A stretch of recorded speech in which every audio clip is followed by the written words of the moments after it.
So, all right, hello and welcome. My name is Nikki Peterson. I'm the Senior Program Manager at the Mike and Renee Child Institute for Innovation and Entrepreneurship at UC Davis.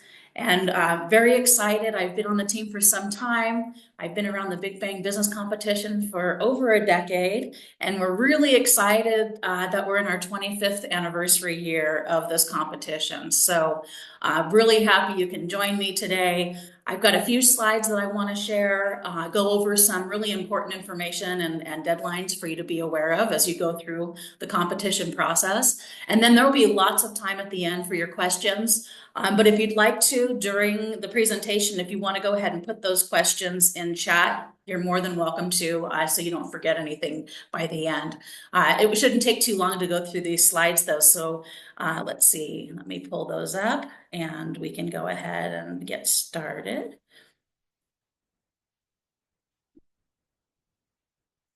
So here we go. Everyone see those okay?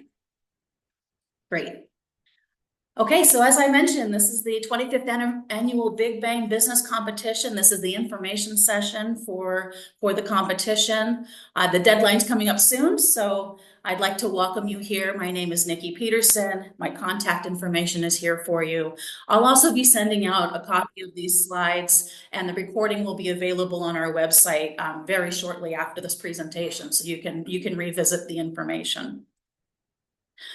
Okay, so just a little bit of what we'll be going over in this session, just some key details about the competition, the application process and registration process, including deliverables, the deadlines, what Startup Tree is, and all of that. I'll also include some resources for you that you'll have to help you along the way as you go through this. It is a business competition, but we also are educators here, and so we want to make sure that everyone here has the opportunity to take advantage of learning the process along the way. And then also some Q&A at the end for you. Okay. So why participate in the Big Bang? There's several reasons that we think are really important. First of all, it's an opportunity to offer solutions to problems that really matter to you. So, solving a pain point, something that you find to be bothersome in the world, and you've got a solution that you're uniquely prepared and equipped to solve. It's also a great opportunity to practice producing business deliverables and to receive feedback from experienced professionals on those deliverables that you put together. It provides a forum for innovators to collaborate, develop, and test business ideas. It allows you to grow as an entrepreneur and as a leader. You get to be in community and network, which is really wonderful. And then also connect with other students, and then of course compete for the cash prizes and have a lot of fun along the way. So an overview of the competition, it consists of 3 rounds. The first round registration date is coming up on March 3rd. I'll explain the importance of making sure you meet that deadline because you can only compete in the competition if you compete starting in round 1. You cannot enter at subsequent rounds, so that's really important for you to know. The deliverables for that round is an executive summary and team biographies. The website link is here for you because we have templates and guidelines on that website for you that you can reference throughout the process of the competition. So if you have questions about what a deliverable consists of or what it should look like, we do have some really helpful templates on there. And then of course, myself and the rest of the team here at the Institute are always available to help answer questions along the way. Round 2 is in April. So April 7th is the due date for round 2. It includes 20 customer calls. So you would actually call 20 potential customers for your product or service and write up a summary of what you learned during those calls. There's a business plan slide deck, which we include a template for that on the website as well. It consists of roughly about 10 slides. And we provide instructions on what information should go on each one of those slides. This particular slide deck is very text heavy because you'll be submitting it online and you won't have the opportunity to present to it or talk over the slides. So you want to make sure that it's really text heavy with some graphics to describe your product or service. And also a 2-minute video pitch, which this can be done really informal, as far as it's something that you can just record using your iPhone or your Android or what have you. It doesn't have to be a real professional setup, but it allows the judges an opportunity to meet you and your team and face to face before the final round of the presentations, and then also just get a feel for your idea. And then finally, round 3, May 12th is the deadline to submit your final presentation deck and 10 additional customer calls. So this pitch is done in person at UC Davis, and I'll talk about the actual presentational finals in just a moment. Okay, so requirements for the competition. Round 1 and round 2 are both submitted online via Startup Tree. So that's the online platform that you'll use. There's the registration process is very straightforward. We really try to, again, offer as many guidelines and help along the way as possible. You can go in there and start a registration and then come back to it later. So if you want to take a look at what information is required for that registration process, you can take a look at that ahead of time, save it, and then come back. As long as you complete it by the due date and time, you can revisit it as much as you'd like. The deadlines are exact. It's a competition, so we can't allow extensions or any kind of exceptions to competitors who miss a deadline. No emailed or late submissions can be accepted.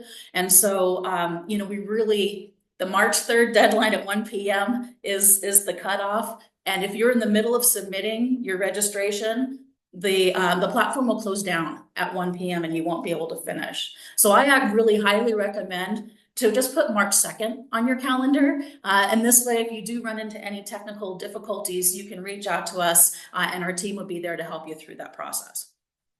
Round 3 is in person at UC Davis, and that's mandatory. So I'll explain the eligibility requirements in a moment, but this competition is open to the state of California. So that means teams who are not in our local region will be required to travel here to UC Davis for the round 3 presentations. And again, templates for deliverables are on the Big Bang Rules and Tools website, so that should really help you along the way. Some important information as far as eligibility. Each team must have an engaged founder who's associated with the California Institution of Higher Learning. So this is a university, a state college or university, private college, community college, any of those would suffice. This includes current students as well as faculty, staff, and alumni. And so just as long as one person on your team has that affiliation, that meets the eligibility requirements. And we do go through and vet all the registrations before opening up judging to make sure that the teams do meet this requirement. In addition, the teams who register for round 1 by the deadline will be given a list of volunteer mentors. We have a whole network of business professionals who are really excited to work with the Big Bang teams, and they can help coach you through the subsequent rounds of the competition and with the other deliverables that will be coming up for you. It'll be up to the teams to reach out on their own. So you can look through that list and see who's of interest. There will be links to their LinkedIn profile so you can get a good idea of who these mentors are. And you can work with as many mentors as you'd like throughout the process. They're all very excited to engage with you. Okay, so just a recap of the important dates to remember: March 3rd at 1 p.m. That's this coming Monday. And so you'll have over the weekend to finish up your deliverables by 1 p.m. in the afternoon. Teams will be notified by March 20th. That's when the judging will be final for round 1. And you'll get notified one way or the other, whether you're moving on to round 2 or not. And every team will receive written feedback from the judges. So you'll get some education and some feedback all along the way. April 7th is the round 2 registration deadline by 1 p.m. Teams will be notified by April 24th of their status. And then May 12th is the deadline for round 3, where your final presentation deck will be required and those 10 additional customer calls. May 14th is the final pitch day for the round 3 teams. And again, this is in person. So as you get through the competition, you'll want to make sure that you tag this date should you need to travel from around the state. And then finally, May 20th from 5 p.m. to 8 p.m. at UC Davis. That's our huge awards ceremony. It's going to be even bigger this year because we're in our 25th anniversary year, so we're going to make it very special. And this is another time you will need to be on campus because you must be present to win your award. And just a reminder to submit early if you're at all able to do that. Okay, almost there, but this is the really fun part, the prizes for the competition. Our first place prize is $25,000, and this is for the top innovation across all categories, industries, and sectors. So even if an innovation does not fall within one of the sectors awards below, you have the opportunity to win first place award. And then for the sector awards, we have food and agriculture, animal health and industry, human health and industry, education and education tools, energy and sustainability, and social entrepreneurship. I get a lot of questions about nonprofits being eligible for this competition, and we absolutely do recognize nonprofits as a business as well. And the social entrepreneurship category is very common for those to fall under. Okay, and then finally, here's just a way to connect with us. You can explore our Linktree, which always has a list of our upcoming events and offerings. Connecting on LinkedIn is a really great professional tool just to stay connected with everyone who's associated with the Institute, from mentors and judges to other students and competitors. And then our Instagram is very active and always has some really cool information and fun things to take a look at there. Okay, and with that, I'm going to go ahead and stop sharing my screen so I can see all of you, and maybe we can answer some questions for you. So you can either put them in the chat, or I also, it's really great to have a conversation. So if you want to raise your hand, we can get started with that. And it looks like Justin, you've got a question. Go right ahead. Yeah, hi Nikki, thanks for this. Yeah, so I was wondering if we submit our idea for round one, like say I submit my idea to this evening. If I don't like hit all the requirements, or it's, maybe not good enough, will I get feedback to reiterate and resubmit, or you have to wait till the judging ends for round one? That's a really great question. Actually, what we try to do, as submissions come through and they're complete and they go from being in progress to actually being registered, I do look at those to vet the registrations ahead of time, just to make sure that the judging process goes smoothly. Because we're so far ahead of the due date, if you were to get it in this early and there was some discrepancy, I would reach out to you and allow you the opportunity to resubmit materials. It's not something that's normally done because most teams submit right at the deadline, so I'm not able to offer that. But we really do want as many teams to be able to participate as possible. So it's something that, this far ahead of the deadline, we would be offering to do that. Okay, awesome. Thank you. Yeah. I'm right before I take hands raised, I'm going to look at the chat really quick. Can a team member be comprised of one member, or can a team be comprised of one member? Yes, absolutely. There are teams of one. It's a lot of work, but it's certainly done. I've seen it done before, and that's a possibility for sure. And then if you've already signed some customers, can we include those in our customer calls? Absolutely. They can offer you some really great feedback as well, and they are already familiar with your product, so it might be a really great summary to be able to include. And it looks like, Blake, that was your question, so that's great. And then I'll go ahead to Ambar. Yeah, I guess you already answered my question, Nikki. So I actually built a prototype with with a team that's not part of the UC system. They are my former colleagues from India. So I'm the only member of that team that's part of UC Davis. So I was planning to submit the idea, on my own behalf. So that should be fine, right? That's great. So just to reiterate, being part of UC Davis certainly makes you eligible to and to be the team lead and founder, which makes your entire team eligible to be in the competition. So you can comprise your team of anyone else in the world you'd like, as long as the team founder and leader is from a university. So that includes anyone at any university in the whole UC system, any college or university across the state of California. So, if you have team members that are working on this idea with you that are not part of a university, that's okay, because having you as the team lead meets that eligibility requirement. Thanks a lot, Nikki. Great. And Chris? Hi, Nikki.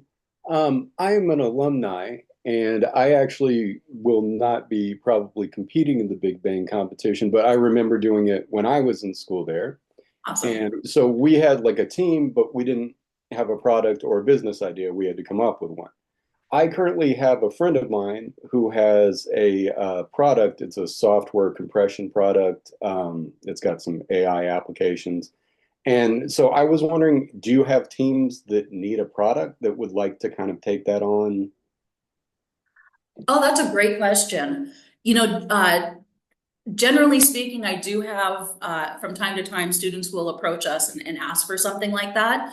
This year, I didn't have anyone approach me with that. I actually had people who had the product or service and wanted team members to work with. But it often happens in the reverse order. So I don't have anyone currently that's looking for that. But if you connect with me via email, I'd be glad to, keep you as a reference in case I do get requests for that. Okay, that sounds great. Thank you. You're welcome. And Blake, Hi, nice to meet you. you too. Yeah, so I was the LOI question, but the other one was, is there a max amount of funding that your company has already received to be eligible to compete here? Yes, that's a great question. Absolutely. You cannot have received more than $250,000 in funding prior to the start of the competition. Perfect. Thank you. You're welcome. Let's see, I'm looking in the chat now briefly. You can take the 20 customer calls for round 2 wherever you are. We do not assign the callers. This is up to you to do research and identify potential customers and reach out to them to do the discovery call. Because this is, 20 calls is pretty significant, and it can take some time to find people who are willing and able to do the call with you. So we really recommend that as soon as you register for round 1, start those customer calls right away as if you're going to round 2, because the time goes by quickly. And that's something that can sometimes be a stressor for some of the teams. And then does the competition require participants to develop a physical product or a business plan and concept validation sufficient?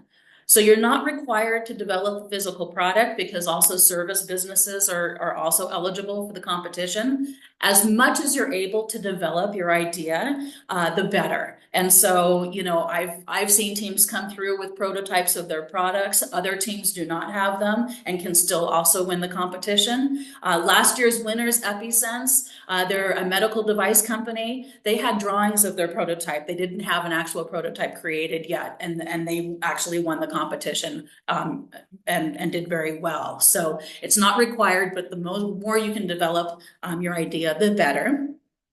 And then I noticed that round 1 has a section for an advisor. Is this mandatory? An advisor is not mandatory. We highly recommend it, though. It's really helpful to have someone who understands your industry and understands business to help guide you through the process. This is part of the reason why we will have that list of mentors available to the round 1 teams, because not everyone is able to find an advisor on their own. And so these mentors will be self-identified as far as which sector they're comfortable and well-versed in coaching. And you can reach out to them on your own directly. They're waiting to hear from you. And so if you're looking for an advisor, that would be the way to go. Let's see. And then how would the 20 calls be monitored? If there are less than 20, would this be grounds for disqualification? So on the website, under rules and tools for round 2, there's a customer call summary. There's a list of suggested questions to kind of help you get started in that process. And then there's a summary document that you can download and fill in. And so that's how we monitor how the calls were done, who you made the call to. You don't have to put a whole lot of information in there. We want to hear a summary of what you learned from each of the calls. And yes, if you don't have all 20, it's not necessarily grounds for disqualification, but it definitely deducts your points. And at the end, whoever has the most points moves on to the next round. If our advisor serves as a mentor that we regularly meet with, but we don't have an official FAST agreement in place with them, would these advisors still qualify in our application? Yes, we don't require that there be any formal agreement between you and your advisors. That's something that we generally don't monitor also. We kind of leave the mentoring and advisorship between you and that individual or persons. And so for formal agreements aren't necessary for our needs.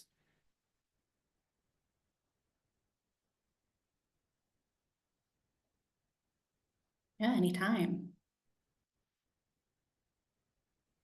Let's see. Oh, Justin, yes.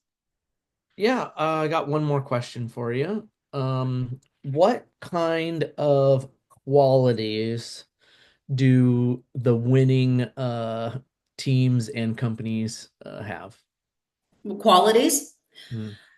I would say something that's not only unique, but something novel in a way that the team is uniquely poised and ready to solve the problem that they're proposing that their product or service offers. And so the teams that are highly motivated, that connect with the mentors, that really, get their deliverables in early, and stay on top of the competition guidelines, those teams tend to do really well. It's also something to where I do have to say that many teams will come through thinking that they have something that's so unique that it's never been thought of before.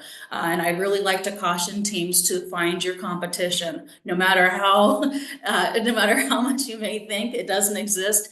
There's something out there that's similar or been tried before. And so being able to differentiate yourself from your competition is really important to be able to do.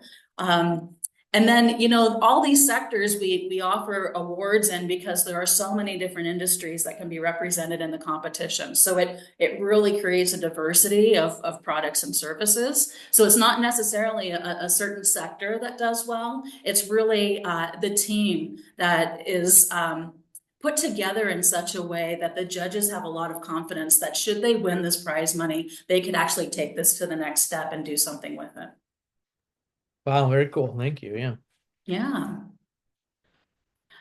A couple of more eligibility guidelines I want to mention on this call. The investment cap number of $250,000 is a good one to know.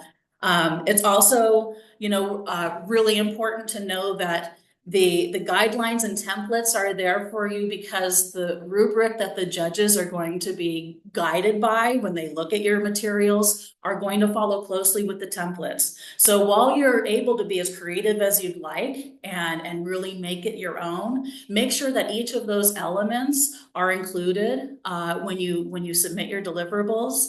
And if you ever have any questions, please feel free to reach out. It's never it's never hard on us to hear from you. We want you to progress through the competition just as much as you do. And so it makes us actually really sad when something gets missed that could have been helped early on if we had known about it. So, please utilize our team for that and the mentors to guide you through the deliverables.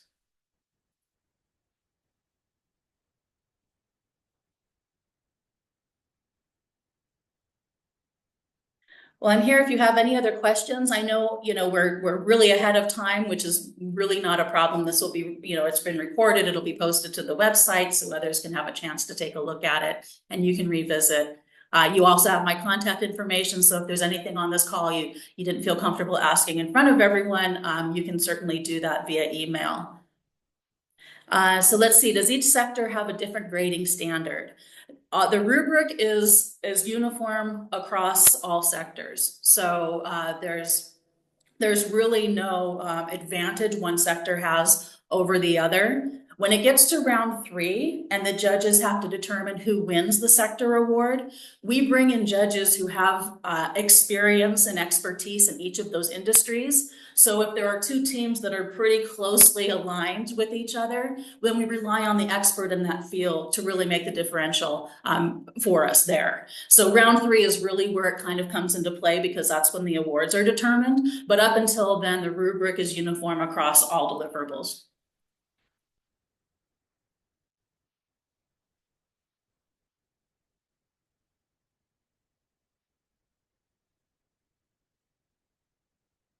Great. Well, we're super excited to have you on this call and to have you as part of the competition this year. Please feel free to reach out. And at this point, I'm going to stop the recording. And I'm so glad you all were here.